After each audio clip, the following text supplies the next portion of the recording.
தமிழக வெற்றிக் கழகம் கட்சியல்ல ரசிகர் மன்றம் என்று காங்கிரஸ் எம்பி கார்த்தி சிதம்பரம் விமர்சித்துள்ளார்.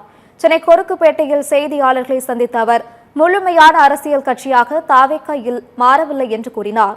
தாவேகா பொதுச் செயலாளர் ஆனந்தை கைது செய்ய வேண்டும் என அவசியமில்லை என கருத்து தெரிவித்த அவர் கரூர் சம்பவத்தை பயன்படுத்தி தாவேகாவை தங்களது கூட்டணியில் இணைக்க பாஜக முயற்சிப்பதாக விமர்சித்தார். கரூருக்கு சென்ற முதலமைச்சர் கள்ளக்குறிச்சியில் உயிரிழந்தவர்களை சந்திக்க ஏன் செல்லவில்லை என எடப்பாடி பழனிசாமி கேட்கும் கேள்வி நியாயமானது எனவும் கார்த்தி சிதம்பரம் கூறினார். டிவிகேக்கு ஆதரவு இருக்கின்றதுல எனக்கு எந்த சந்தேகமும் கிடையாது. ஆனா அவர்கள் இன்னும் ஒரு ரசிகர் மன்றமாக தான் நடந்து கொண்டிருக்கிறார்கள்.